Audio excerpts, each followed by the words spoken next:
नमस्कार बच्चों, Isha classes online education में आपका एक बार फिर से स्वागत है। देखिए बच्चों, 9th क्लास के अंदर हमारा अलंकार का टॉपिक चल रहा है और अब तक हम सभी अलंकारों को पढ़ चुके हैं। टोटल हमारे 8 अलंकार हैं, जिसमें आज हमारा जो अलंकार बचे हैं वो है अतिशोक्ति अलंकार और एक मानवीकरण अलंकार है। आज इन दोनों ही अलंकारों के ऊपर हम लोग चर्चा करेंगे और ये टॉपिक आज हमारा फिनिश हो जाएगा। फिर हम नेक्स्ट टॉपिक जो व्याकरण का वो शुरू करेंगे।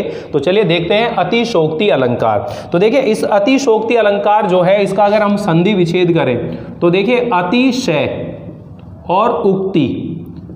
अतिशय उक्ति, अतिशय का मतलब होता है अत्यधिक और उक्ति का मतलब होता है कथन। यानी कि जब किसी काव्य पंक्ति में किसी पद या पदार्थ का बढ़ा चढ़ा करके वर्णन किया जाता है, यानी अतिशोक्ति अलंकार के अंदर मतलब क्या होता है बच्चों, कि जहां पर चीजों को बढ़ा चढ़ा करके प्रस्तुत किया जाता है वो अतिशोक्ति अलंकार होता है। मतलब एक को मारा, दूसरे को मारा, तीसरा दहशत से ही गिर गया। मतलब चीज़ों को बड़ा बड़ा चढ़ा चढ़ा करके लिखते हैं कि लंका में हनुमान जी गए तो उसकी पूंछ में आग लगाने लगे तो पूंछ नहीं जली बल्कि सारी लंका जलकर भस्म हो गई। तो कहने का मतलब है चीज़ों को बड़ा चढ़ा करके जब प्रस्तुत किया जाता है तो वहाँ कौन सा अलंकार होता है, अतिशोक्ति अलंकार होता है। तो देखिए मैं यहाँ इसकी जो परिभाषा है वो आपके सामने नोट कर देता हूँ कि अतिशय उक्ति से योग से बनाए, ठीक है। अतिशोक्ति जो शब्द है अतिशय और प्लस उक्ति के योग से बना है। यानी ये जो शब्द है अतिशोक्ति, ये अतिशय प्लस उक्ति के योग से बना है। अगर हम बात करें अतिशय का तो यहां पर देखिए, यहां अतिशय का अर्थ क्या है बहुत ज्यादा, बहुत ज्यादा या बहुत अधिक, तथा उक्ति का अर्थ है कथन। उक्ति का अर्थ है कथन, ठीक है। तो ये हो गया कथन या कहना, अर्थात किसी पदार्थ का। अब हम इसकी परिभाषा लिखें यहाँ पर, तो ये परिभाषा लिख लेंगे यहाँ, जब किसी काव्य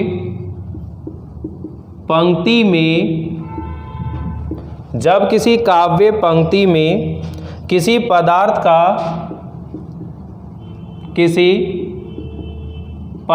का बढ़ा चढ़ाकर वर्णन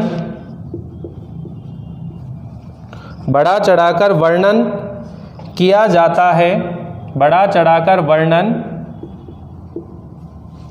किया जाता है, तो वहाँ अतिशोक्ति अलंकार, तो वहाँ अतिशोक्ति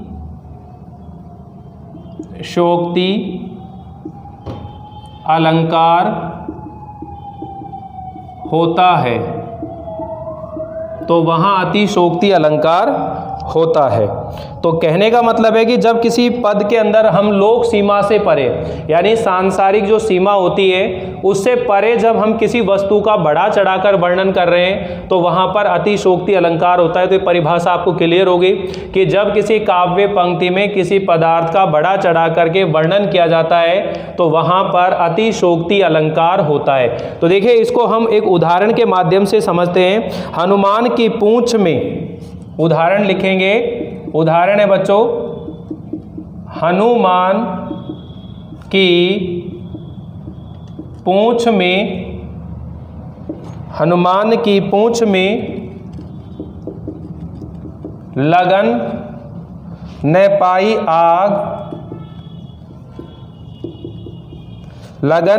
आग, लंका सारी जली गई, लंका सारी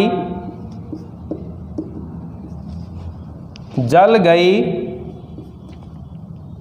गए निशाचर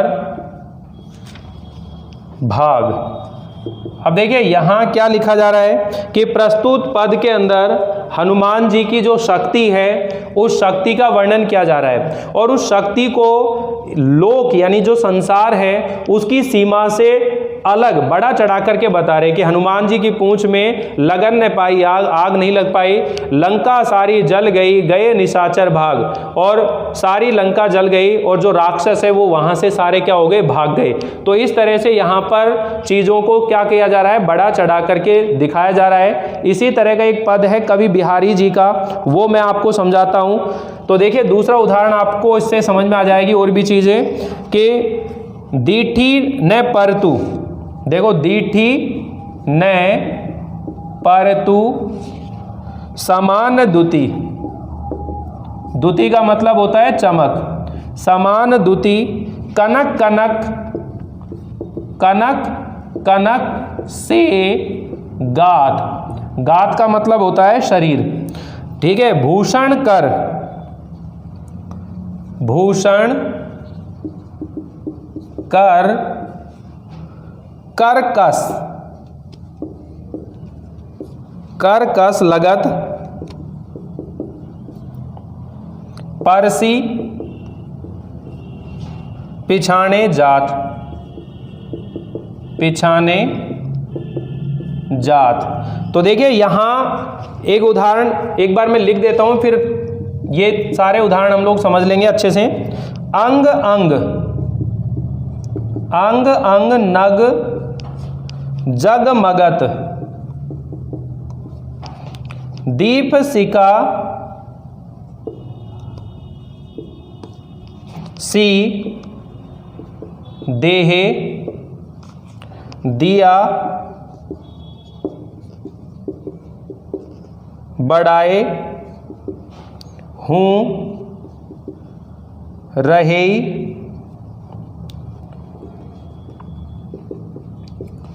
बड़ो उजियारऊ गेहे। तो देखिए ये मैं आपके सामने उदाहरण समझाता हूं।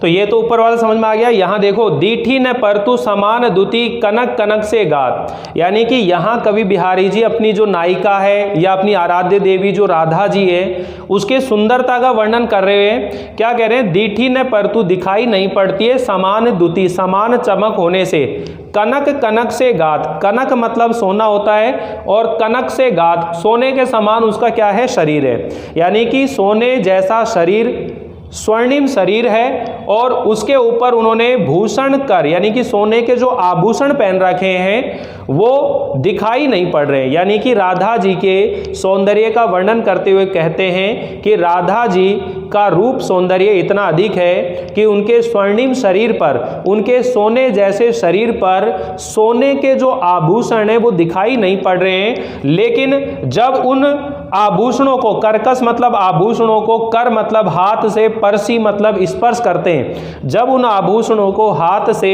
स्पर्श करते हैं तो पिछाने जाते हैं, यानी वो पहचान में आते हैं कि ये सोने के आभूषण है। अब देखिए औरत जो है, महिला जो है, वो कितनी भी सुंदर क्यों ना हो, लेकिन ऐसा नहीं हो सकता है कि उसके शरीर पर वो सोने के आभूषण दिखाई ना दे। तो यहां पर किसी पदार्थ को जब बढ़ा चढ़ाकर वर्णित किया गया है तो कौन सा अलंकार हो गया, वो अतिशोक्ति अलंकार हो गया। तो यहां पर राधा जी के रूप सौंदर्य का बड़ा चढ़ा करके वर्णन किया गया है। वो इतनी सुंदर है, इतनी सुंदर है कि उनके शरीर पर सोने के आभूषण दिखाई नहीं दे रहे। क्या ऐसा संभव है? नहीं है ना। इसी तरह का आगे देखिए, ये भी कवि बिहारी जी का है। कवि बिहारी जी यहां पर क्या कह रहे हैं, अंग अंग नग जगमगत दीप शिखासी देहे, दिया बढ़ाए हूं रहे बड़ो उजियारो गेहे। यानी राधा जी जो उनके काव्य की नायिका है, उनके शरीर के अंग अंग पर जो है रत्नों से सुसज्जित आभूषण सजे हुए हैं। नग मतलब रत्न, जगमगत मतलब जगमगा रहे हैं, रत्नों से सुसज्जित आभूषण जगमगा रहे हैं, चमक रहे हैं। और दीप शिखासी देहे, दिए की जो लो होती है, दिए की जो प्रकाश होता है, दिए शिखा के समान उसका शरीर है। और दिया बढ़ाए हूं रहे, और अगर दिए को बुझा दिया जाए, घर के अंदर अगर दिए को बुझा दिया जाए, बड़ो उजियारोगे, तो भी घर के अंदर बड़ा उजाला रहता है, अर्थात अत्यधिक उजाला होता है। यानी कहने का मतलब क्या आ रहा है कि यहाँ पर भी कवि बिहारी जी ने अपनी आराध्य देवी राधा जी की सुंदरता का या उनके सौंदर्य का वर्णन कर रहे हैं और क्या कह रहे हैं कि राधा जी का रूप सौंदर्य इतना अधिक है, इतना सुंदर है कि अगर देखो यहाँ पर क्या कह रहे हैं, उनके शरीर पर रत्नों से सुसज्जित आभूषण सजे हुए हैं और दीप शिखा के समान उनका शरीर है। उनकी सुंदरता इतनी अधिक है, अगर दिए को बुझा दिया जाए तो भी घर के अंदर अत्यधिक उजाला होता है। अब क्या ऐसा संभव है? महिला कितनी भी सुंदर क्यों ना हो, लेकिन अंधेरे के अंदर उजाला होगा क्या? नहीं होगा ना। तो यहाँ पर भी उसको क्या किया गया है, बढ़ा चढ़ा करके उसकी सुंदरता का वर्णन किया गया है। तो जब किसी काव्य पंक्ति के अंदर किसी पदार्थ का बढ़ा चढ़ा करके वर्णन किया जाता है तो वहाँ पर अतिशोक्ति अलंकार होता है। तो यह आप लोगों को बिल्कुल क्लियर हो गया होगा कि अतिशोक्ति अलंकार किसको कहते हैं। अतिशय प्लस उक्ति के योग से बना है।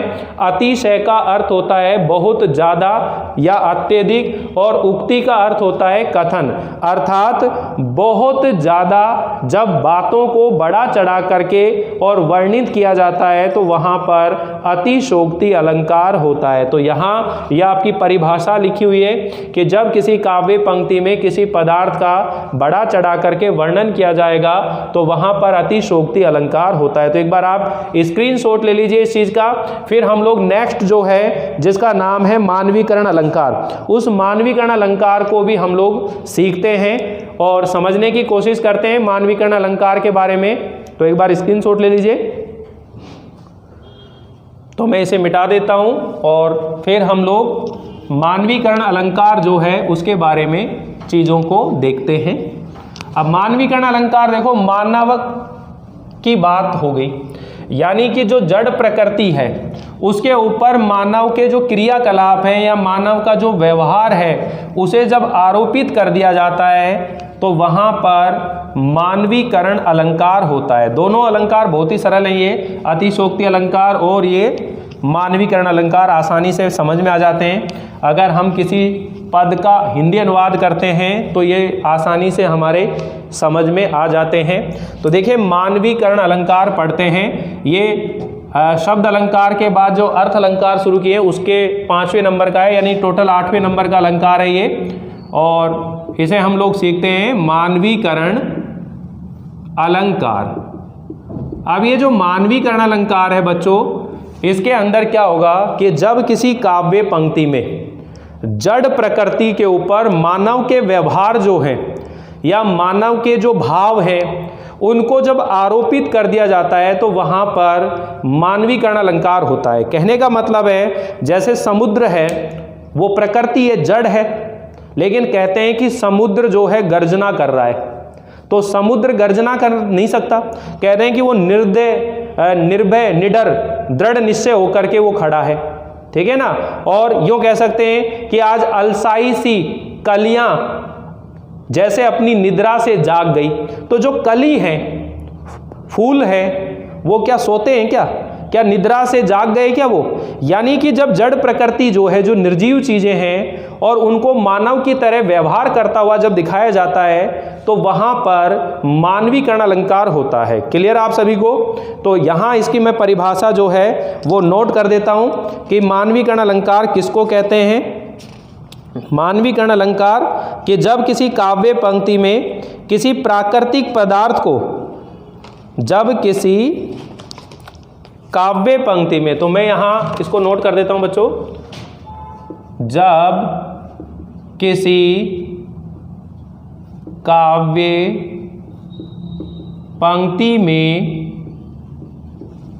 जब किसी काव्य पंक्ति में किसी प्राकृतिक पदार्थ को, किसी प्राकृतिक पदार्थ को, अब ये प्राकृतिक पदार्थ मतलब जो भी जड़ पदार्थ है, जड़ का मतलब हो गया जो भी अमूर्त पदार्थ है, यानी कि अप्रत्यक्ष पदार्थ है। अमूर्त का मतलब क्या होता है? अप्रत्यक्ष, ठीक है। अमूर्त जो पदार्थ होता है, निर्जीव है, अप्रत्यक्ष अमूर्त को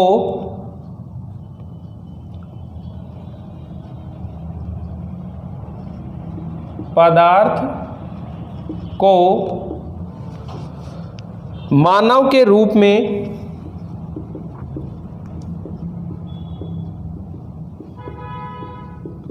मान लिया जाता है।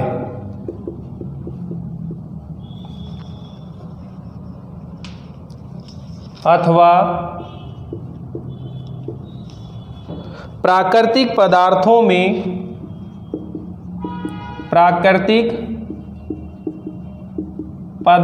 में मानवीय क्रियाओं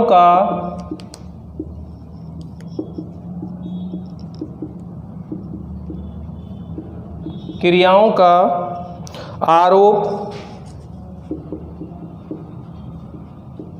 कर दिया जाता है।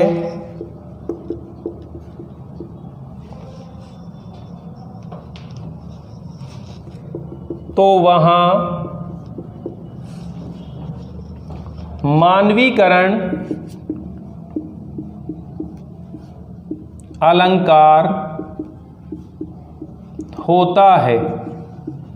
तो वहाँ मानवीकरण अलंकार होता है। ठीक है, या फिर आप सिंपल तरीके से इस परिभाषा को याद कर सकते हो, अथवा करके मैं दूसरी परिभाषा नोट करवा देता हूँ। क्या लिखेंगे आप कि जब किसी काव्य पंक्ति में प्राकृतिक जड़ पदार्थ पर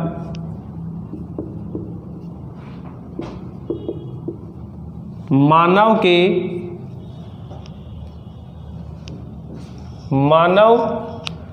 पदार्थ पर मानवीय क्रियाओं को आरोपित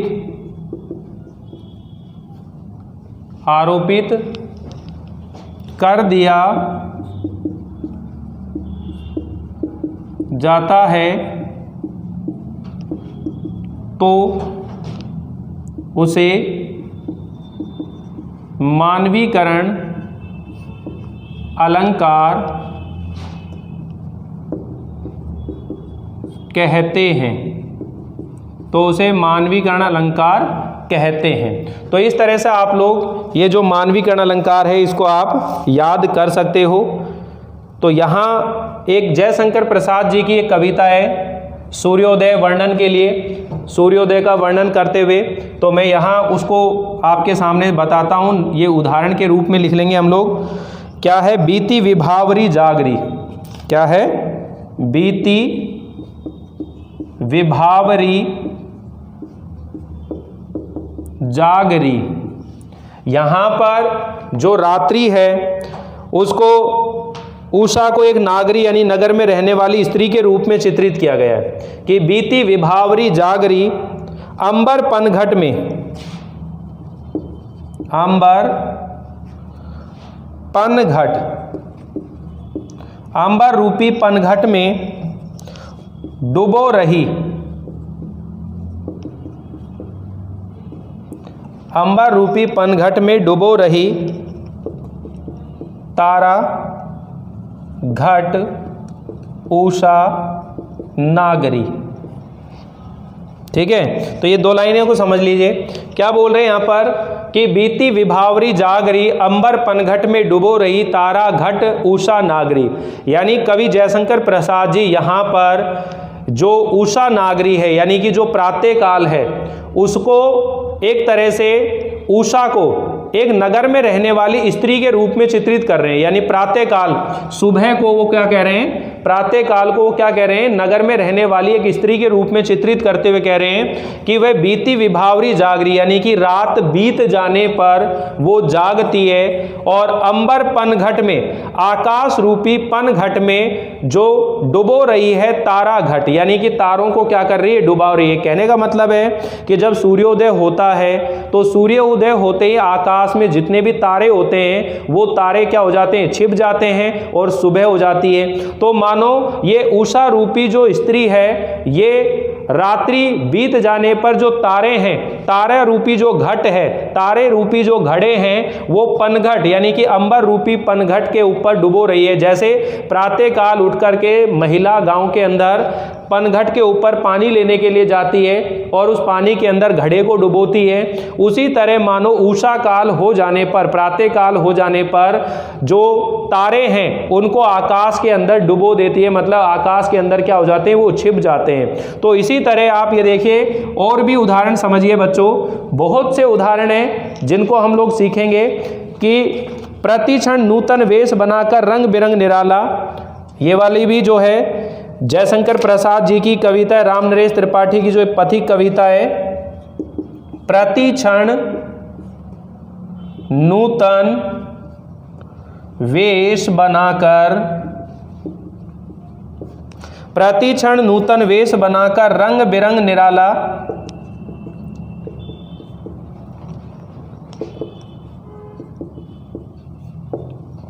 रवि के सम्मुख, रवि के सम्मुख थिरक रही है नभ में वारिद माला। दूसरा उदाहरण देखिए, रत्नाकर गर्जन करता मल्य अनिल बहता है। चलो दूसरा लिख देते हैं, निर्भय दृढ़ गंभीर, निर्भय दृढ़ गंभीर भाव से गरज रहा सागर है, लहरों पर लहरों का आना, लहरों पर लहरों का आना सुंदर अति सुंदर है।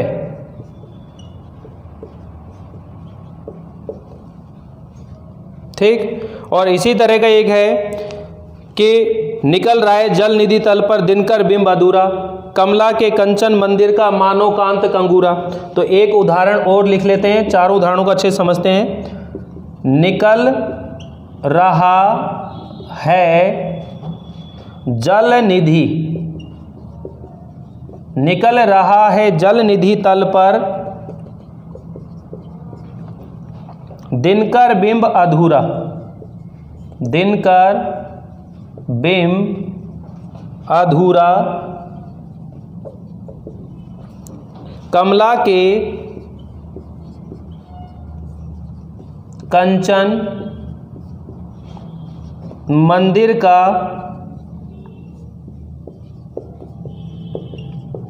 मानो कांत कंगूरा।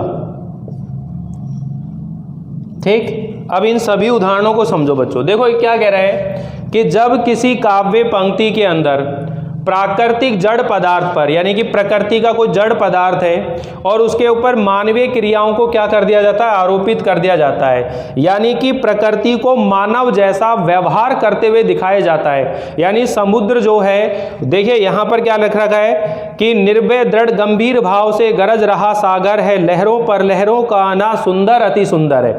यानी क्या कह रहे हैं कि जो समुद्र है वो निर्भय होकर, निडर होकर, दृढ़ता से और गंभीर भाव से गर्जना कर रहा है। तो जो समुद्र है उसके अंदर ये गुण नहीं होते हैं कि वो निडर होगा, दृढ़ होगा या गंभीर होगा, ये तो मानव के गुण हैं। और इन मानव के गुणों को जब जड़ प्रकृति यानी समुद्र जो है वो जड़ है, अविचल है, विचलित नहीं होता है, एक जगह स्थिर होता है, उसके ऊपर ये जो व्यवहार है ये आरोपित कर दिया।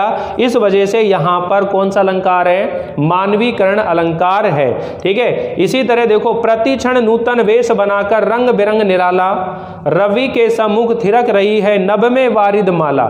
यानी प्रतिक्षण, हर पल, नूतन मतलब नया, एक वेश बनाकर, एक रूप बनाकर, रंग बिरंग निराला, एक रंग बिरंगा रूप बना करके, और रवि के सम्मुख यानी कि सूर्य के सामने थिरक रही है, नाच रही है नभ में यानी आकाश में, वारिद माला यानी बादलों का समूह। वारिद माला का मतलब क्या है? बादलों का समूह। तो कहने का तात्पर्य यह है कि सूर्य के सामने कौन नाच रहे हैं? नभ में वारिद माला। वारिद मतलब बादल। तो बादल जो हैं को नाचते हैं क्या? वो नहीं नाचते ना। और बादलों को ये बताया गया है कि वो हर पल जो है रंग बिरंगी जो है वेशभूषा को बदल रहे हैं। तो वो वेशभूषा भी नहीं बदलते, जबकि वास्तविकता ये है कि कोई पथिक जो है समुद्र के किनारे खड़ा हुआ है और वह सूर्य उदय को देख रहा है। जब सूर्य उदय हो रहा है तो प्रति क्षण हर पल जो है आकाश में रंग बदल रहा है, परिवर्तन हो रहा है। प्रकृति की सुंदरता में बार बार क्या होता जा रहा है? बदलाव होता जा रहा है। और इसी वजह से यहाँ पर यह बात की गई है कि प्रति क्षण नूतन वेश बनाकर रंग बिरंग निराला रवि के सम्मुख थिरक रही है नभ में वारिद माला।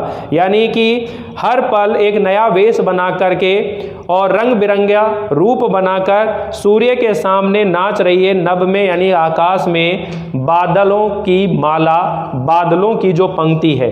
ठीक है, इसी तरह का आगे देखो, निकल रहा है जल निधि तल पर दिनकर बिंब अधूरा, कमला के कंचन मंदिर का मानो कांत कंगूरा। यानी जब सूर्य उदय हो गया तो देखिए ये समुद्र है और यहाँ पर ये पथिक जो है खड़ा हुआ है और यहाँ से जो है ये सूर्य निकल रहा है। तो जब सूर्य उदय होता है तो दूर दूर तक पानी पानी फैला हुआ है और वहाँ से जब सूर्य धीरे धीरे उदय हो रहा है तो वो एक स्थिति ऐसी आ जाती है कि वो सारा जो समुद्र है वो तो मानो लक्ष्मी जी का जो स्वर्ण मंदिर है और उसके ऊपर वो चमकता हुआ जो लाल रंग का जो सूर्य है उदय हो रहा है ना, तो ये कैसे लगता है? मानो एक कांत, कांत मतलब सुंदर, कंगूरा मतलब गुंबद। मंदिरों के ऊपर का जो हिस्सा होता है, ऊपरी जो भाग होता है उसे गुंबद के नाम से जानते हैं, यानी गुंबद बोलते हैं, कंगूरा बोलते हैं। तो यहाँ पर कमला के यानी लक्ष्मी जी के स्वर्ण मंदिर, लक्ष्मी जी का स्वर्ण मंदिर कौन हो गया? ये समुद्र है। और इस समुद्र के ऊपर सूर्य की जो लाल किरणें जब प्रसारित होती है, लाल पीली किरणें प्रसारित होते, तो ये सारा जो जल है, ये जो सारा पानी है, ये कैसा हो जाता है? सोने के जैसा यानी स्वर्ण कलर का हो जाता है, गोल्डन कलर का हो जाता है। और लक्ष्मी जी का जो निवास स्थान है,